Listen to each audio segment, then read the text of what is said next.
Is it that people who are critical of critical race theory, is it that they don't want to talk about race and culture issues at all, or they don't want to talk about it in particular ways? Critical race theory wouldn't be beneficial to my degree. I've been seeing this man a lot recently, and I'm really drawn to him. He's one of the few people I see on the internet that is truly unbiased when he speaks. Watching all his videos, and you still can't tell which political party he belongs to.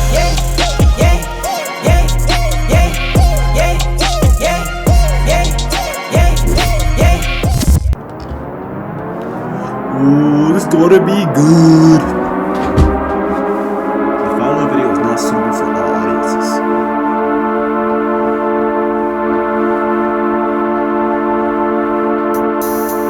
Oh my These God! white guys make the big bucks by telling all the other whites to be less white. Professor Sam Williams of the wretched Penn State University hosts an utterly worthless class. What? Can you two introduce yourselves?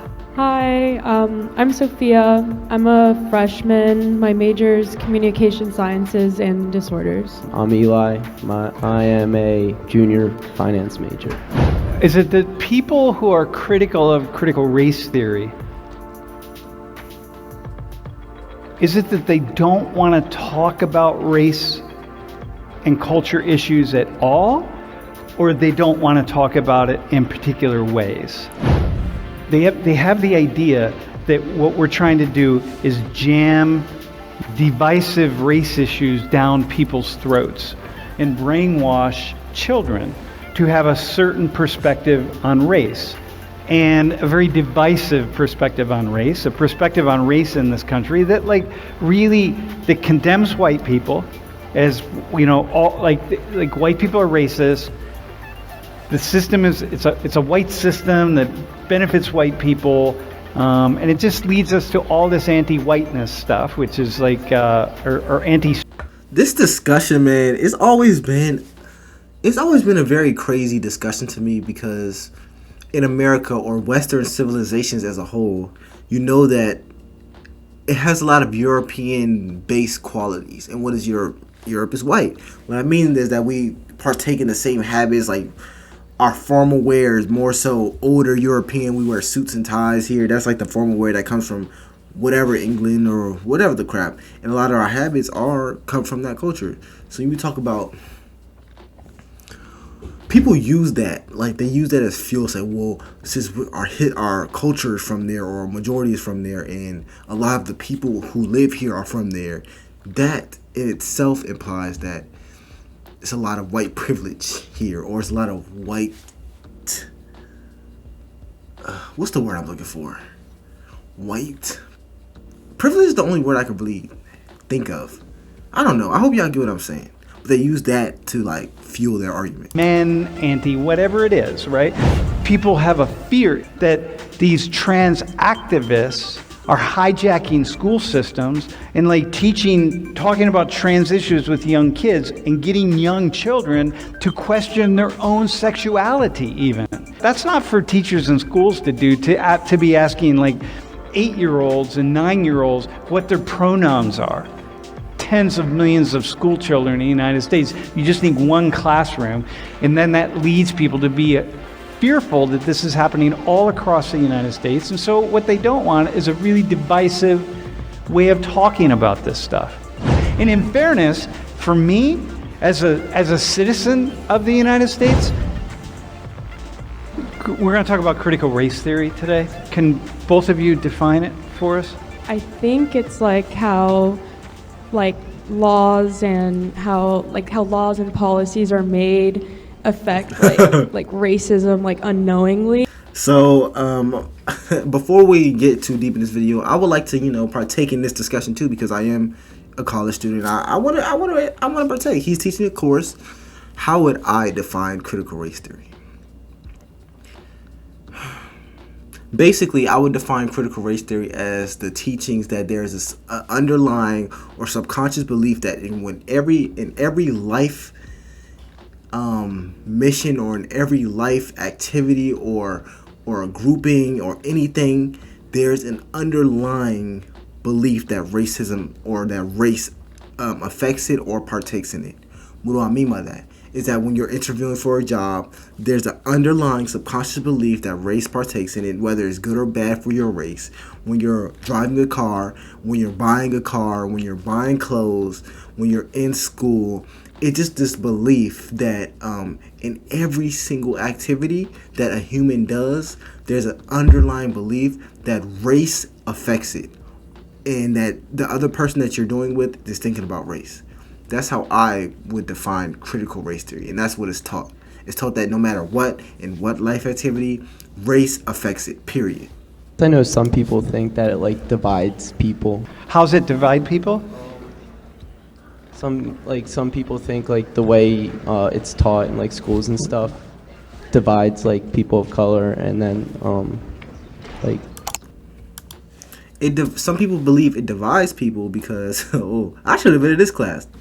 Some people believe it divides people because if you're teaching that there's underlying racism or a belief that race affects everything and everything you do in life, if you're a black person, you're going to believe that you're negatively impacted by every life activity. For example, let's say you don't get a job. You're going to believe that there was a subconscious racism within you not getting that job rather than you believing that you're unqualified. Or if you're a white person and you do get a job or you do get a promotion, you may believe that there was underlying racism in that, or that you didn't deserve it.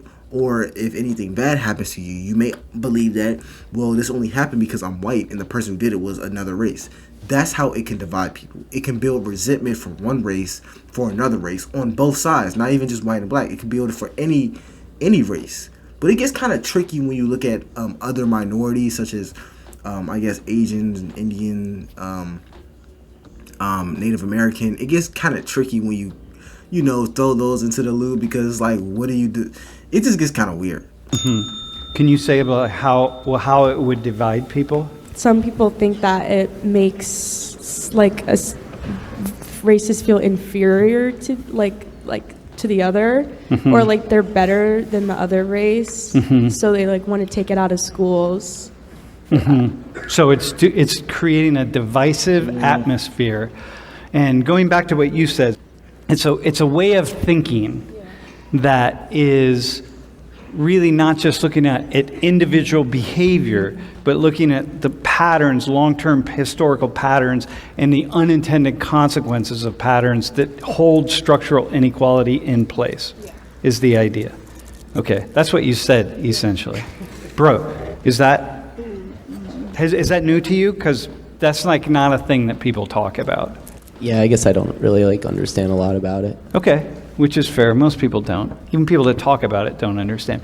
The people who critique critical race theory, so like this, they want to ban like African American studies courses and like these AP courses and so on, right? Or they don't want it they don't want CRT in schools and so on. What do you think they would think about Social 119? They probably wouldn't like it if they don't want to. I think that's what they're trying to take out of schools, so I feel like they'd be kind of shocked with this class, maybe. Yeah, because? We talk about, race issues, class issues. I don't think it should be banned from schools, but here's my thing. When it comes to critical race theory and, I guess, African American studies, I think you're really playing on a fine line. I wouldn't even say African American studies. I wouldn't even say that. I'm just going to talk about critical race theory in its totality. You're really playing on a fine line when you're teaching young kids this, because it is more of a complex subject than teaching, for example, general history or teaching general social studies. It's way more complex than that when it gets to these higher up levels. So when you're teaching, 10-year-olds, 11-year-old, 12-year-old kids this, and let's say it's black kids in the class, white kids in the class, Asian kids in the class, I don't know if the majority of children are, for one, mature enough to take what they're saying with a grain of salt and let it, y'all get what I'm saying? I don't think it should be taught to very young kids. I think for these categories, you have to have a certain level of maturity to, take what you're hearing and apply it to modern times, or apply it to your specific life or this specific world. Issues, like a lot of issues about like what's happening in the world, and I think that's what they're trying to like stay away from. But is it the people who are critical of critical race theory? Is it that they don't want to talk about race and culture issues at all, or they don't want to talk about it in particular ways? I feel like they would usually try to make the argument that like learning like Soc 119 wouldn't be like beneficial to like, if I'm majoring in finance, they would argue that learning stuff about like race, critical race theory wouldn't be beneficial to like my degree. So like, and for other aspects, they would want that like. So the idea is for some people, we shouldn't be talking about it at all, right? We should just like let it go. So this is a comment on one of our videos, or it was an email. I've been seeing this man a lot recently, and I'm weirdly drawn to him. He's one of the few people I see on the internet that is truly unbiased when he speaks. Watching all his videos, and you still can't tell which political party he belongs to. This is how you teach. I myself am a Republican, and I see a lot of dumb... I actually find that lots of people who are very critical, they have the idea that what we're trying to do is jam divisive race issues down people's throats and brainwash children to have a certain perspective on race, and a very divisive perspective on race, a perspective on race in this country that that condemns white people as, all like white people are racist. Oh, brother. The system it's a white system that benefits white people. And it just leads us to all this anti-whiteness stuff, which is like, or anti-straight people, anti-men, anti-whatever it is, right? And there's a certain perspective that has been adopted, and it's embodied by critical race theory that most people have no idea what really critical race theory is. And largely it's what you had said, right? But, and that people have a fear. It's like the class we did 2 weeks ago when we were talking about trans issues, and people have this idea that these trans activists are hijacking school systems and talking about trans issues with young kids and getting young children to question their own sexuality even. And who's teachers and schools, that's not for teachers and schools to do, to be asking 8-year-olds and 9-year-olds what their pronouns are. That's just not the place to do it. And so all you need are a few examples out there of that happening. One example, you got tens of... And, oh my goodness. I can't even believe I'm about to say this, but... Actually, I could believe it. He's right. People try to act like that if you don't want this taught in schools, and I'm not even going to say whether I want it taught in schools or whether or not. Well, I don't want it taught in schools or young schools, and here's why. When it comes to teaching young children this stuff, people try to act like kids are ready to learn everything. And this is not the case. This is why people grow up. This is why there's grades in school. You go from first grade to second grade, and you eventually get to the 12th grade. And as you get older, the material you're learning gets more and more complicated. People try to act like kids are able to, for one, fully comprehend what they're being taught when it comes to these issues, and I don't think they are. I don't think a regular child's mind, a 9-year-old, is fully able to comprehend something such as this. And I'm like, well, what if we teach it in the way of fun books or joyous books or cool YouTube videos or whatever? No. Some stuff is just too complicated for kids. That's like trying to teach a 9-year-old calculus. Or let's even try to teach a 9-year-old algebra. I mean, for some cases, you can probably teach it, or high-level math, you can probably teach it to some 9-year-olds or 10-year-olds or 8-year-olds. But for the majority, they're just not going to understand it. And I think it's the same way when it comes to issues such as this. I think it's a little too complex to teach in grade schools. And I don't think, and when you do teach it, and even still, these kids have beliefs that aren't true. Like, they just aren't accurate on what you're trying to teach. And the problem with this is that it's not math. It's not 1 + 1 = 2. You can't be like, oh, you're just wrong, that's not right. When it comes to these subjects, everything is just subjective. Like, it's no right or wrong answer. And no one's going to be like, well, you're wrong, little Billy. No, they're just going to be like, well, that's your perspective. And then the kid grows up and just cultivates this wrong belief throughout their entire life. And that's the real Millions problem. of school children in the United States. You just need one classroom, and then that leads people to be fearful that this is happening all across the United States. And so what they don't want is a really divisive way of talking about this stuff. What do you think that person sees? I mean, kind of like what they're saying in that message, like an unbiased opinion in somewhat, and like you kind of teach both sides, like how like the one lecture we just watched on Thursday was like kind of swapping the places. The class is called Black Devils and Racial Supremacy. I'm gonna take sort of extreme positions on it, right? But I'm gonna tell the history as though it happened in the reverse, okay? So that black people are on top and white people are on the bottom. And you know, I just think like you show an unbiased opinion. That's probably why. And I think they think most of the time that maybe it would be like extreme Democrats that are teaching these like critical race theories. So like they would usually be making like white people feel like bad or guilty when like I'm assuming the way, I don't know, they just see it like So- that you wouldn't like make it feel that way. Okay, so as a white guy in here who's studying finance, can you recall any moments in the semester where you were feeling kind of sheepish and bad about being a white guy? That like I was kind of hammering away at you? No. Do you have moments though as a white guy that you went like, damn, I'm this white, what are you, 20?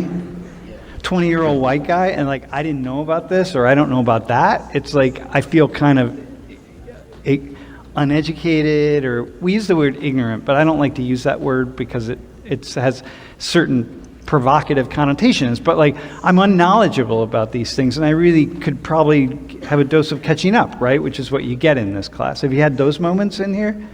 Yeah, I definitely have had like those moments in here, like with the whitewashing, which is what we talked about before. I've never like heard of that before. But yeah, some things like I don't want to say like I would seem ignorant towards. It's just things I've never thought about before I came in here. Yeah, you don't think about them, right? Just like I don't think about teaching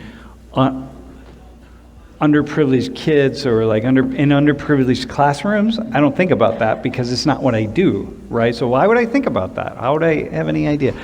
So one of the things that people are really afraid of, and I get emails every day. I get emails from people, and one of the things that emails like this that are saying like, I have the fear that what we've had, our school systems have been hijacked by radical leftists who are jamming a philosophy of race divisiveness down the throats of all the students. And in the end, what we're doing is dividing society, right?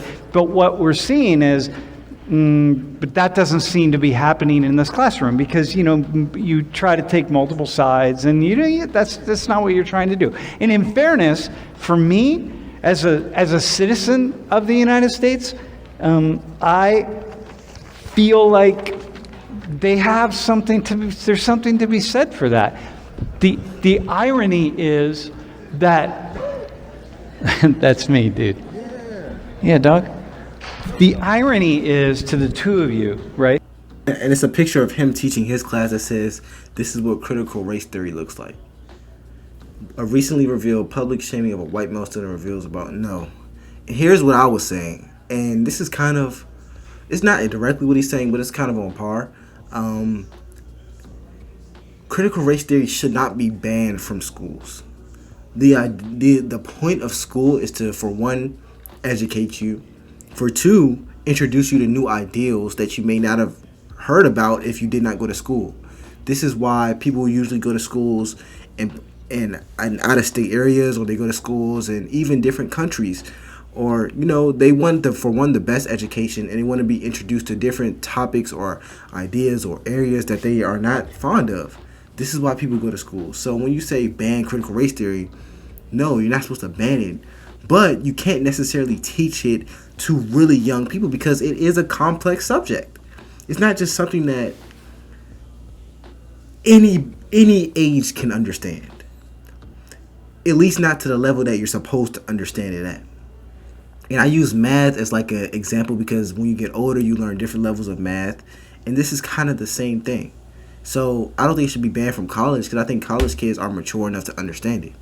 But for one, the teacher has to be a little more objective. And you have to be of age to learn this type of stuff. You have to already have life experiences and knowledge of it. Maybe I should title the video, "This is what critical race theory looks like." That would be a good title. But that's the end of the video, man. It's crazy how, like, this video would probably be considered left-leaning, or I don't even know. I'm just me at this point. If y'all like videos like this, subscribe to the channel. It's LFR Jojo, and I'll see you on the next one.